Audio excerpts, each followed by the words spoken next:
하나님 아버지, 우리의 영혼이 밝고 아름답고 기쁜 천국을 허락하여 주신 것에 감사합니다.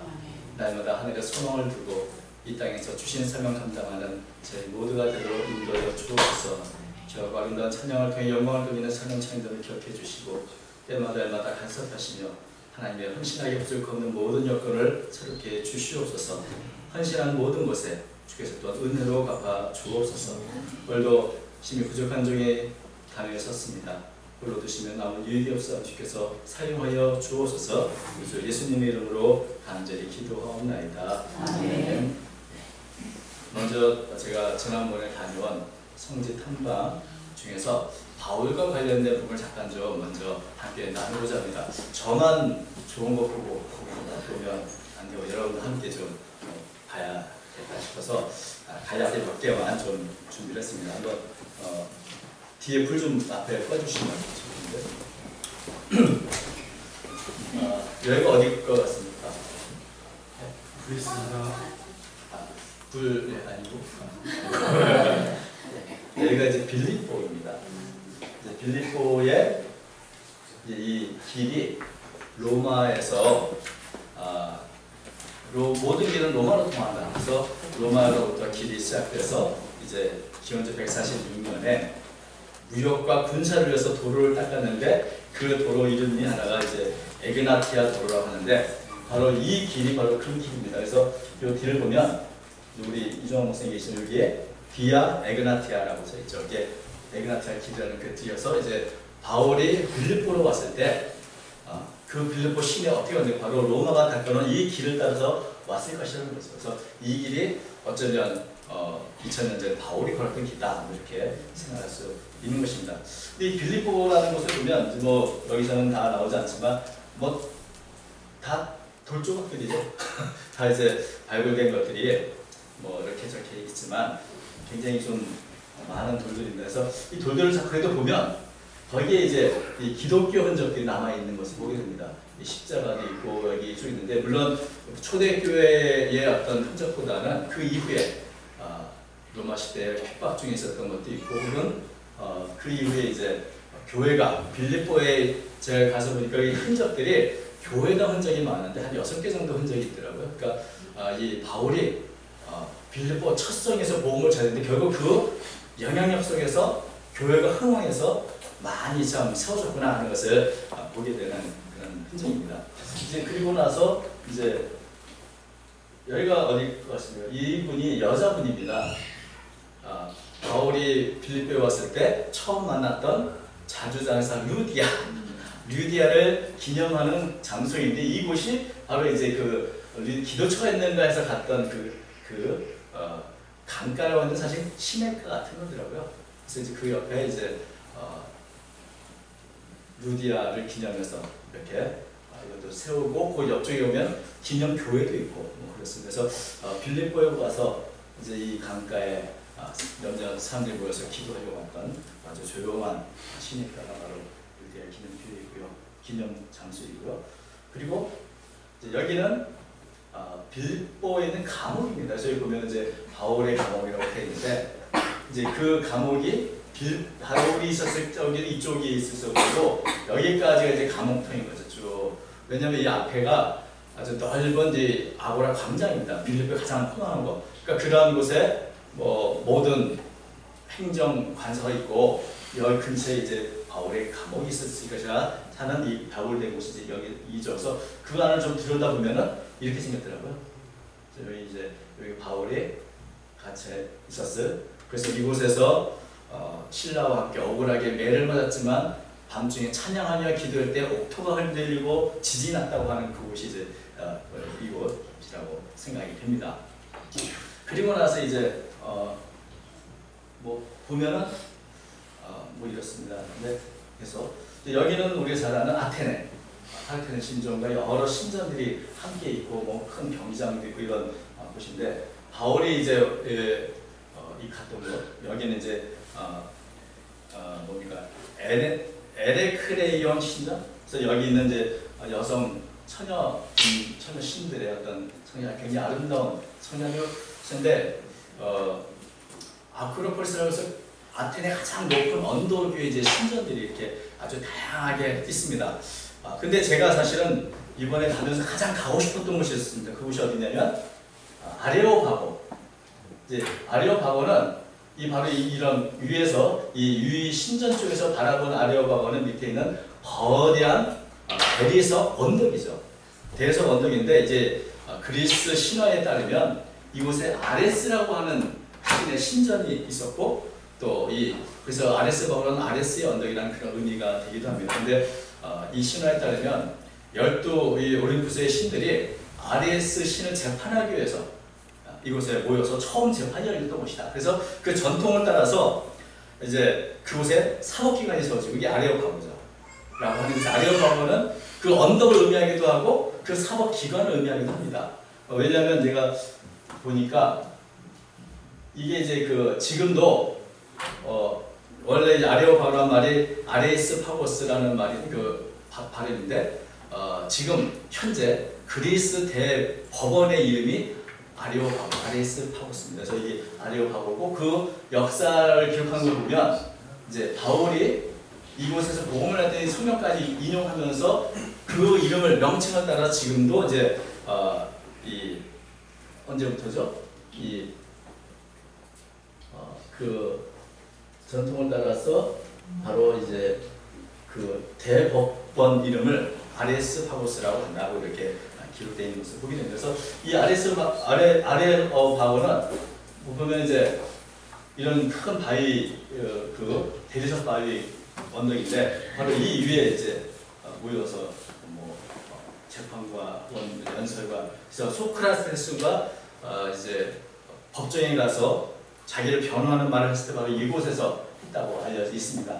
바로 이곳에 이제 바울이 올라가서 끌려가서 이제 여러 헬라 철학자들에게 도대체 뭘 넌 전한다라고 할 때 이 설교를 하게 되죠.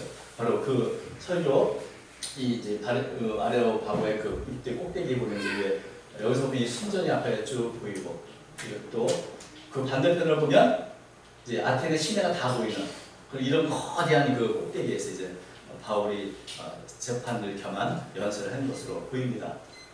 그래서 그 앞에 입구가 이제 있으면 입구가 여기 계단이 올라가는 길인데 이 옆에 이 바울의 설교를 이렇게 오늘 우리가 읽었던 본문 22절부터 31절까지의 그대로 이제 기록을 해서 기념을 하고 있습니다.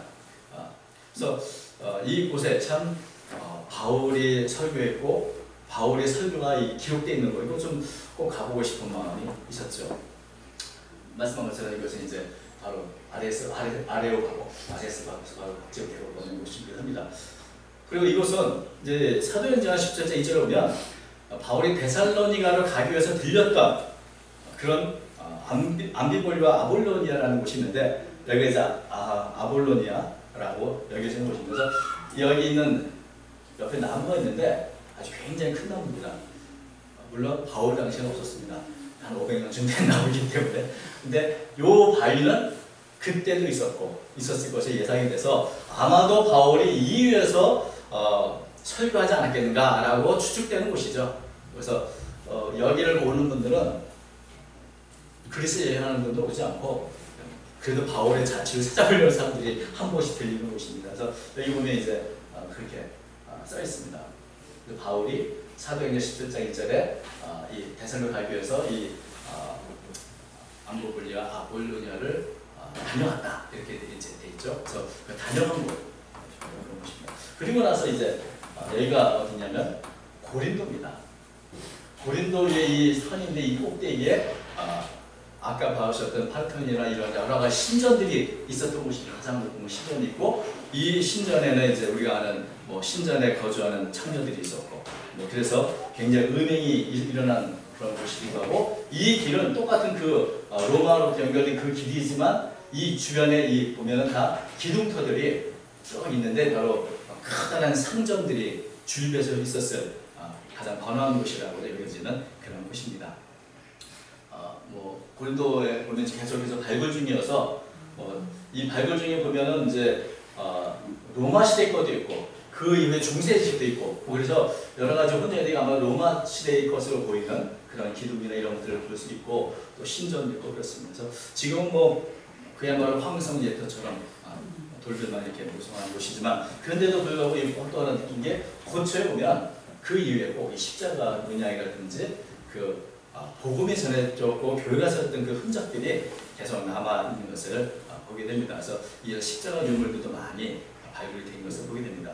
그리고 이제 이곳은 항구였던 곳, 겐그리아 항구입니다. 바울이 서원이 있어서 머리를 깎았다 하는 그 겐그리아 항구 가보니 그야말로 예전의 모습은 벌써 없고 흔적만 이렇게 방금 많이 있습니다. 이렇게 먼 바다를 향해서 큰 항구였을 이 겐그리아 항구 이거 있고 그리고 나서 바울이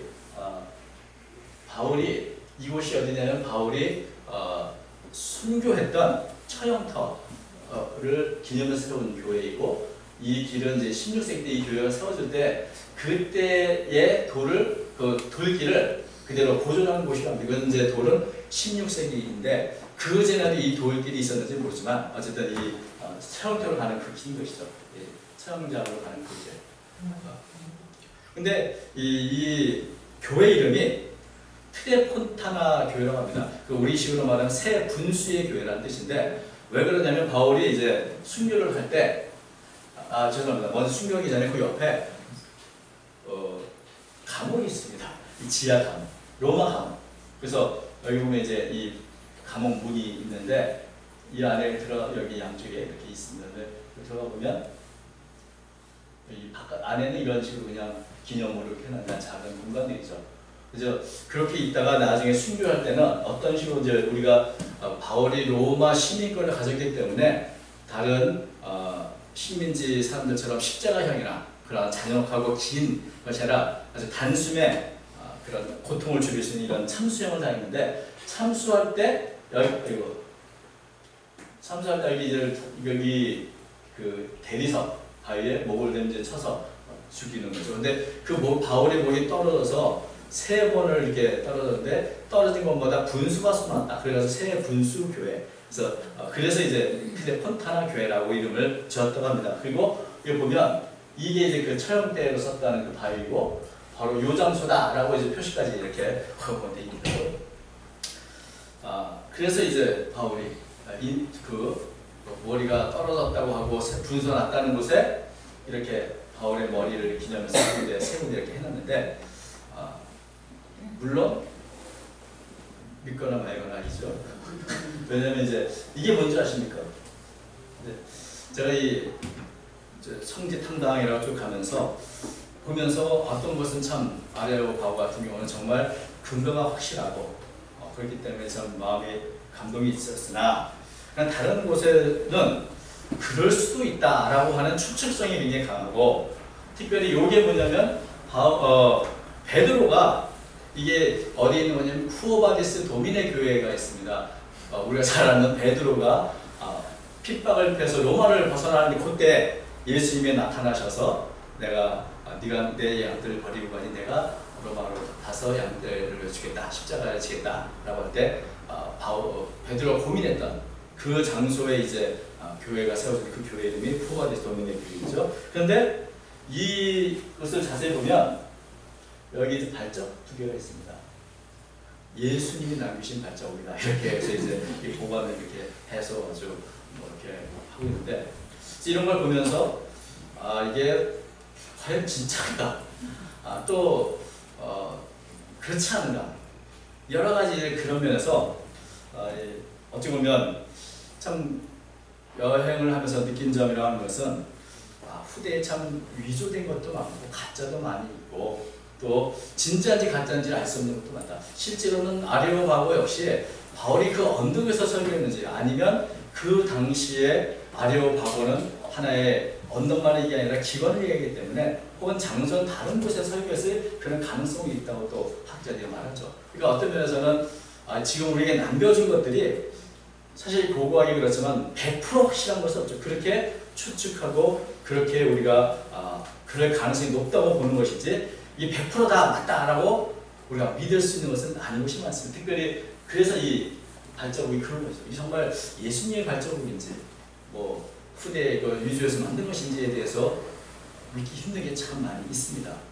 그래서 제가 느낀 것은 이런 바울의 흔적을 찾는다고 하는 것이 참 중요하고 참 역사적인 의미에서 좋기도 하지만 그러나 역시 가장 중요한 것은 말씀이구나. 바울이 남겨놓은 것은 어떤 분수도 아니고 어떤 예수님 남기는 발자국이 아니고 사실은 우리 마음에 생생하게 있는 하나님의 말씀, 그것이 살아있는 것이고 그것이 역사를 바꾸고 우리를 변화시키는 것이지 이런 어떤 유물들이 그것은 하나의 우리의 어떤 역사적인 근거라든지 흔적은 되어서 계속 연구하고 찾아야 하겠으나 그것 자체가 어떤 우리에게 큰 믿음의 어떤 큰 힘을 주는 것은 아니라는 겁니다. 그래서 다시 한번 푸른 마르고 꽃은 시드라 우리 하나님의 말씀은 영원히 서리라 이 말씀처럼 아무리 강하고 아무리 큰 대리석을 만든 건물도 다 깨지고 시간이 지나면 다 폐허가 되고 남는 것이 아무것도 없습니다. 그런데 남는 것이 있다면 바로 말씀인 거죠. 이 말씀. 어떻게 보면 바울이 설교했을 당시에 사람들은 이 바울의 설교를 이렇게 중요하게 여기지 않았을지 모릅니다. 어떤 사람은 조롱도 하고 또 어떤 사람들은 야 나중에 한번 다시 들어봐야지 라고 생각하기도 하고 그러나 그 가운데 어떤 사람들은 마음이 열어서 받아들이겠다. 어쨌든 제가 이 아레오파고를 참 마음에 참 많이 간직하고 있는 것 중에 하나가 이 설교가 선교사를 위해서는 꼭 모범으로 삼아야 할 그런 설교의 내용입니다. 또 어찌 보면 바울이 사도행전에 보면 설교한 내용이 여러 번 기록했습니다. 9편이 기록되어 있는데 그 대부분은 회당이나 또 하나님을 믿는 분들에게서 행한 설교이기 때문에 굉장히 구약도 잘 알고 성경을 잘하는 분들에게 그것을 해석하거나 그것을 근거로 해서 예수를 전하는 그런 설교였습니다. 그런데 아레오파고에서 했던 설교는 그 그리스 사람들이 성경을 전혀 알지 못합니다. 어떤 구약적인 지식이 전혀 없습니다. 그런 사람들에게 설교를 한다는 게 이게 쉽지 않습니다. 지금까지 내가 친숙하고 알고 있는 성경 지식이 아니라 그들의 어떤 그들의 언어로 그들의 철학적인 방식으로 그들이 받아들일 수 있도록 설교를 해야 하는 거예요. 그래서 이 아레오파고 설교는 성경에서 어쩌면 가장 성경적이지 성경의 언어가 없이 철학적이고 또 헬라적인 어떤 그런 단어를 사용해서 가장 성경적인 내용을 요약한 그런 설교가 되는 것이죠. 그래서 이 설교 내용이 참 우리 마음에도 많이 와닿고 또 이 설교가 어쩌면 그 당시는 별로 반응이 좋지 않고 그 설교가 남기기 없는 것처럼 보일지 모릅니다. 그러나 이 설교가 바로 아테네 시민들에게 하나님이 어떤 분인가는 그 기반을 닦아는 아주 중요한 설교가 되는 것이죠. 제가 예전에 일본에서 10년 정도 선교하신 선교사님 만들어드린 그분이 그래요. 우리나라는 그래도 하나님 사상이 있어서 하나님, 하늘님 뭐 이런 그런 유일한 하나님에 대한 관념을 갖고 있기 때문에 복음을 전하는 그래도 쉬운데 일본은 그런 게 없다는 거예요. 그래서 기차가 달리려면 레일이 깔려야 되는데 레일 자체가 없는 거죠. 그렇기 때문에 한편 레일도 깔고 한편 또 기차 달려야 돼 굉장히 힘들다 이런 말씀을 드린 적이 있습니다. 바울이 처음 아테네에 가서 설교했을 때 당시에 바로 그랬습니다. 레일이 전혀 없는 것이죠. 그 레일이 없는 곳에 아레오파고 이곳에서 사도 바울은 하나님이 어떤 분이신가 여러분이 알고 있는 잘못된 하나님의 신앙을 깨뜨리고 철학자들이 말하는 그런 이성적인 하나님이나 혹은 다신론적인 어떤 그런 신이 아니라 진정한 하나님은 어떤 분인가에 대해서 이 레일을 깔고 그리고 그 위에 복음이라고 하는 기차를 달리게 했다. 그래서 바울의 설교를 들어보면 조금 우리가 보기에 이상한 부분이 있을 수 있습니다. 제가 시간에 자꾸 구애를 받아서 그렇지만 좀 천천히 할게요. 조금 늦어도 되겠죠. 그래서 이 아레오파고 설교가 헬라 문화를 갖고 있는 이방 사람들에게 그들의 언어로 이 가장 성경적인 내용을 접목한 아주 명설교라고 알려져 있어서 신약 성경 중에 가장 위대한 선교 문서라고 말하는 분도 있습니다. 아무런 성경적인 지식이 없는 사람에게 하나님에 대한 예의를 깔아놨던 이 설교. 바울의 설교 보면 먼저 이렇게 칭찬하죠. 22절 바울이 아레오바고 가운데 서서 말해 아덴 사람들아 너희를 보니 범사에 종교심이 많다. 사도 바울이 원래는 아테네에서 굉장히 격분했습니다. 어떻게 이게 사람들이 하나님을 알지 못하고 우상을 섬겨 살아가는가 하고 격분해서 복음을 전했는데 선설할 때는 이 아테네 사람들을 보면서 참 너희를 보니 참 범사에 종교심이 많아서 참 존경스럽다 이렇게 말합니다.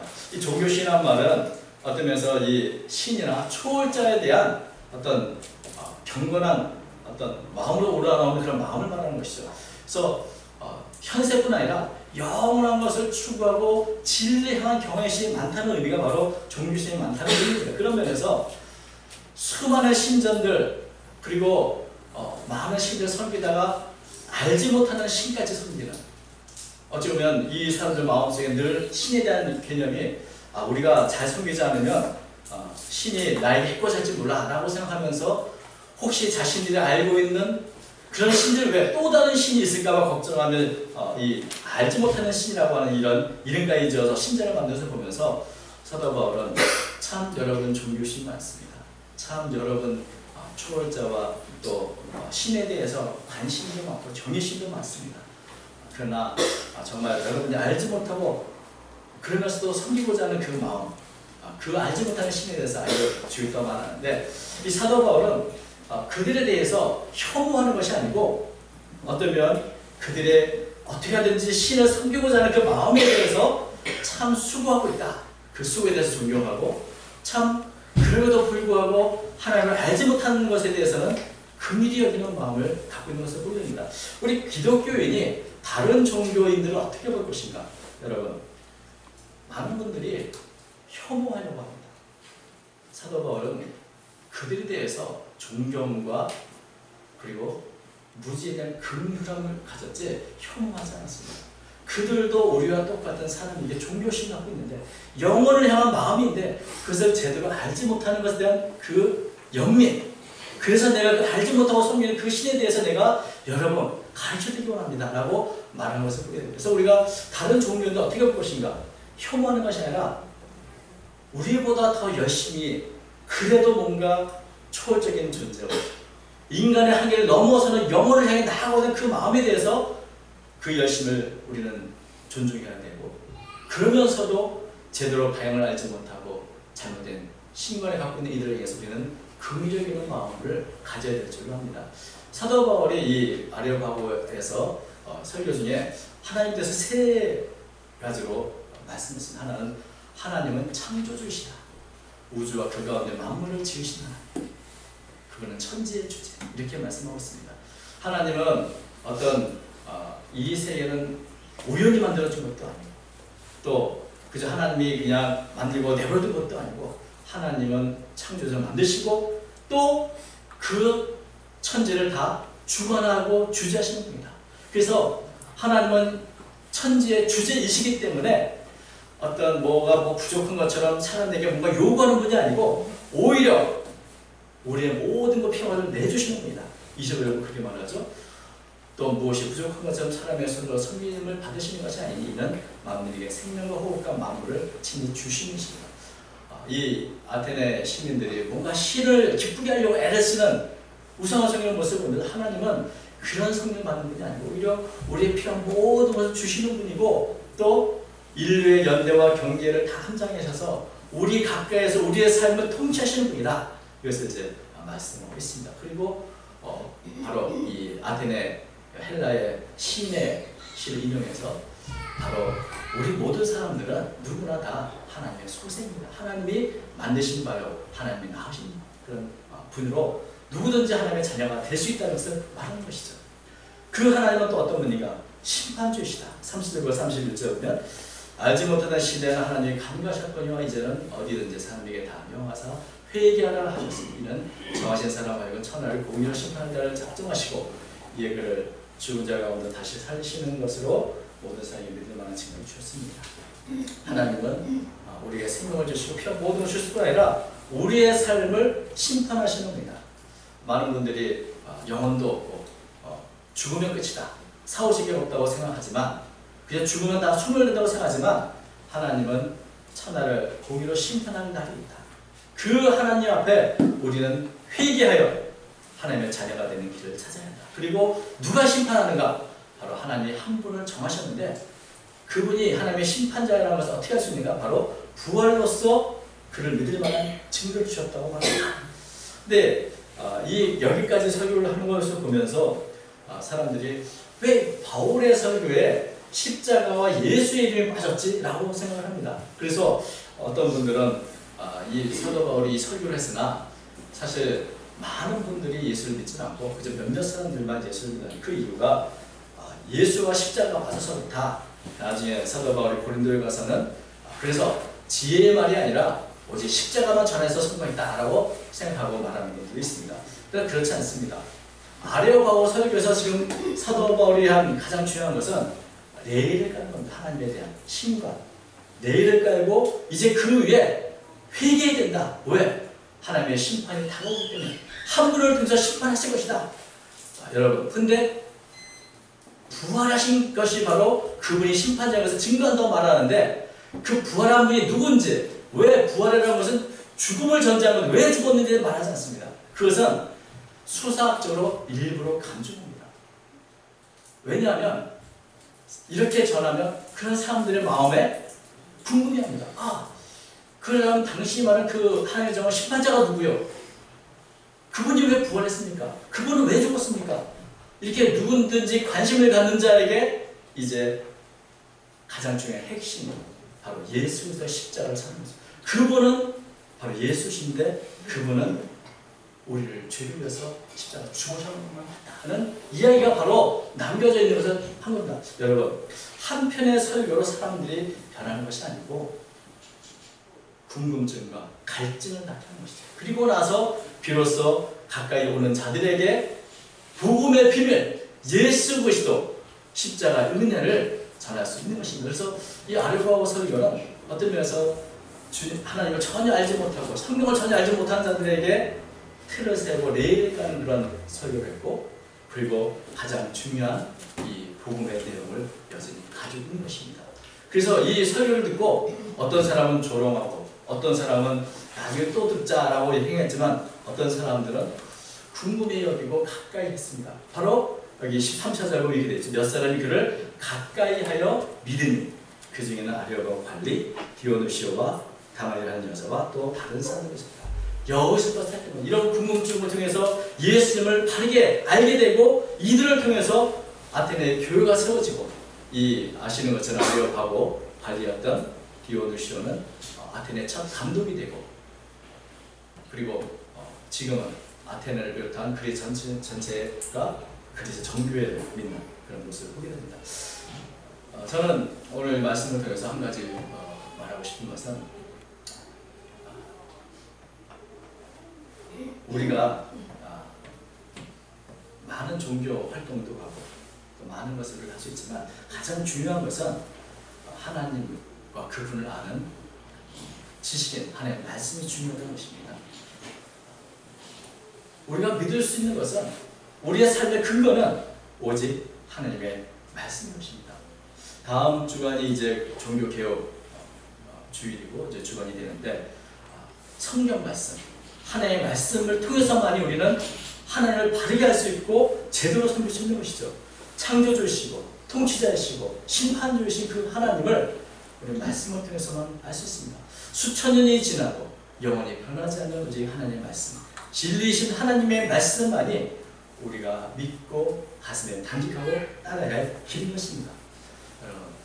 가을에는 책을 많이 읽기 좋은 길인데 말씀을 주야로부터 묵상하시면서 힘을 얻기를 바랍니다. 흔히 전쟁터에는 무신론자가 없다고 합니다. 미래에 대한 불안과 두려움을 갖고 있기 때문에 무언가 믿고 싶은 마음이 생기는 것이죠. 우리가 오늘날 살아가는 현대 사회에도 전쟁터처럼 앞으로 미래가 어떻게 될지 혼란과 불안과 두려움과 치열함이 가득한 그런 것입니다. 오직 하나님의 말씀만이 우리가 믿을 수 있는 것이고 그 말씀이 우리를 두려움과 공포에서 벗어나게 합니다.